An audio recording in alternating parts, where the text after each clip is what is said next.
Assalamualaikum warahmatullahi wabarakatuh. Saya Mira Septiani, mahasiswa profesional Stikes Muhammadiyah Palembang. Di sini saya ingin melakukan DOPS untuk stase gadar kritis peminatan ini, yaitu pencegahan dekubitus. Baiklah, sebelumnya kita melakukan fokus terlebih dahulu pada klien. Assalamualaikum, Assalamualaikum, Pak. Benar dengan Tuan A. Baiklah Pak, dengan sesuai janji saya kemarin, di sini saya ingin melakukan penyuluhan yaitu pencegahan dekubitus Pak. Saya minta waktunya ya Pak, kemudian kita menutup sampiran. Baiklah, pencegahan dekubitus. Yang pertama itu pendahuluan. Kita kehilangan sekitar 1 gram sel kulit setiap harinya, karena gesekan kulit pada baju dan aktivitas hygiene yang dilakukan setiap hari seperti mandi. Dekubitus ini dapat terjadi pada setiap tahapan umur, tetapi ini juga merupakan masalah yang khususnya pada lansia Pak. Kemudian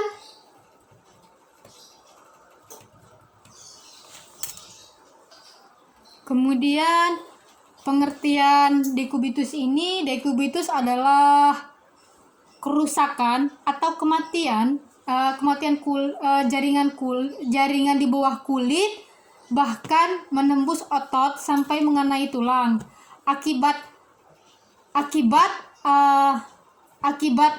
adanya penekanan pada suatu area secara terus-menerus, sehingga mengakibatkan gangguan sirkulasi darah pada daerah setempat. Dekubitus itu merupakan suatu hal yang serius dengan angka morbiditas dan mortalitas yang tinggi pada penderita lanjut usia. Di negara-negara maju itu persentasenya terjadi dekubitus mencapai sekitar 11% dan terjadi dalam 2 minggu pertama dalam perawatan. Kemudian usia lanjut itu mempunyai potensi besar. Usia lanjut seperti Bapak itu mempunyai potensi besar untuk terjadinya dekubitus karena perubahan kulit yang berkaitan dengan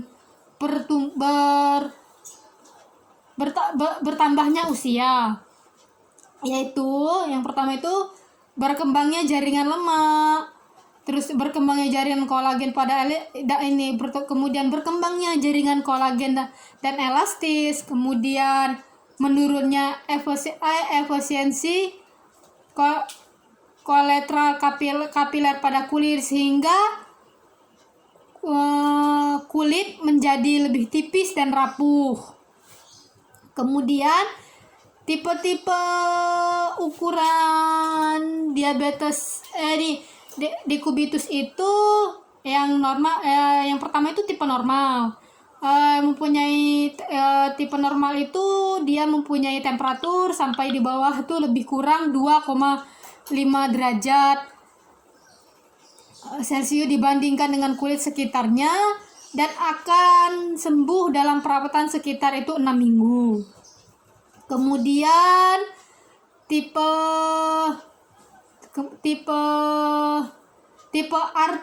arterosis itu mempunyai beda temperatur kurang dari 1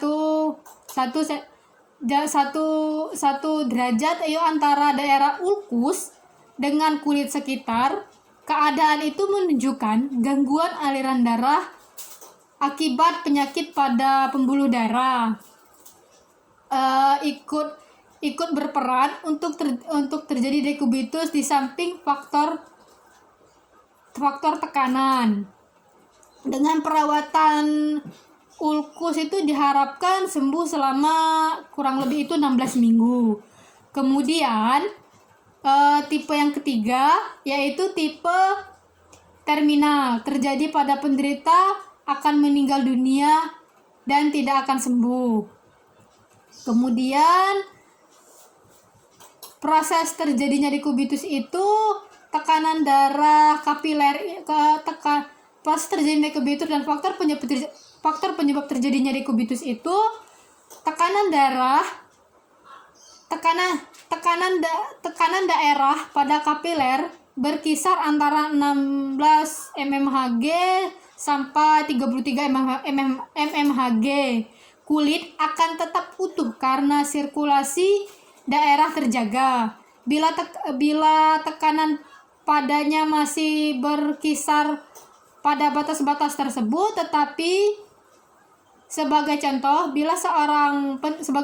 gini Pak ya, penderita itu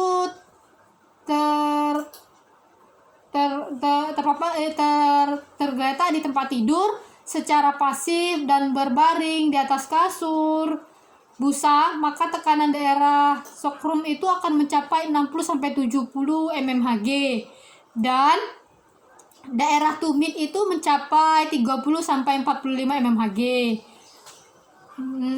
Kemudian faktor-faktor tekanan ada beberapa faktor yang mekanik tambahan yang dapat memudahkan terjadinya dekubitus. Yang pertama itu faktor tegangnya kulit, misalnya gerakan meluncur ke bawah pada penderita dengan posisi dengan setengah berbaring. Kemudian faktor terlipatnya kulit akibat gesekan badan yang sangat kurus dengan alas tempat tidur sehingga seakan-akan kulit tertinggal dari area tubuh lainnya. Kemudian teragemnya kulit akibat daya luncur antara tubuh dengan alas tempat tidur akan menyebabkan terjadinya iskemia jaringan setempat. Kemudian itu yang terakhir, faktor akibat tubuh sendiri juga berperan untuk terjadinya dekubitus. Terus faktor intrinsik, kemudian ekstrinsik, kemudian dekubitus ini ada derajat-derajatnya Pak. Derajat 1 itu ada derajat 1, derajat 2, derajat 3, derajat 4.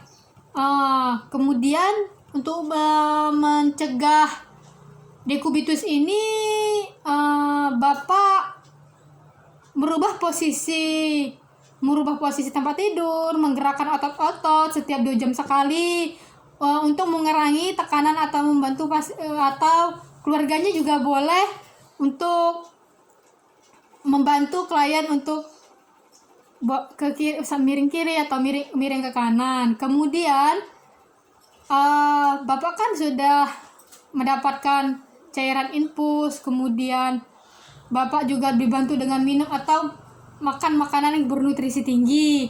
Nah, itu karena kerusakan kulit itu lebih mudah terjadi dan lambat kalau Bapak itu nutrisinya tercukupi, cairannya tercukupi, itu untuk mencegah agar dekubitus itu tidak terjadi. Kemudian jika Bapaknya itu BAB atau ini Pak ya, keluarganya, jika Bapak ini BAB kemudian atau BAK, terus kan itu basah. Nah, alternatifnya itu Bapak segera dilap atau dibersihkan. Kemudian infeksi daerah dekubitus itu umum terjadi. Laporkan Pak ya jika ada daerah kemerahan dengan segera di counter perawat kami.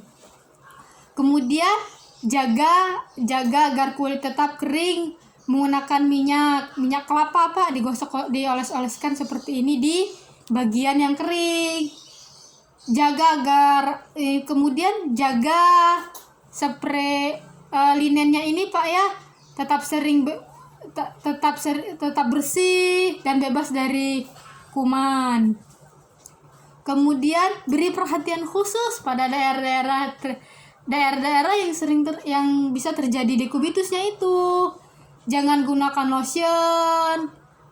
Gunakan lotion itu bisa merusak kulitnya, Pak. Kemudian gunakan kain untuk kain. Seandainya bapaknya mau pindah nih atau tirah baring, nah bapaknya harus menggunakan alas biar tidak terjadinya luka atau dekubitus. Lakukan bergerak itu minimalnya 2 kali sehari untuk mencegah kontraktur biar nggak pegal-pegal. Terusnya kalau jika di rumah itu gunakan kasur busa, kasur kulit, atau kasur yang untuk merubah tekanan. Mungkin itu saja Pak ya yang dapat saya sampaikan tentang dekubitus ini. Apakah ada yang ingin ditanyakan Pak? Jika tidak ada, saya ucapkan terima kasih ya Pak atas kerjasamanya. Saya akhiri, wassalamualaikum warahmatullahi wabarakatuh.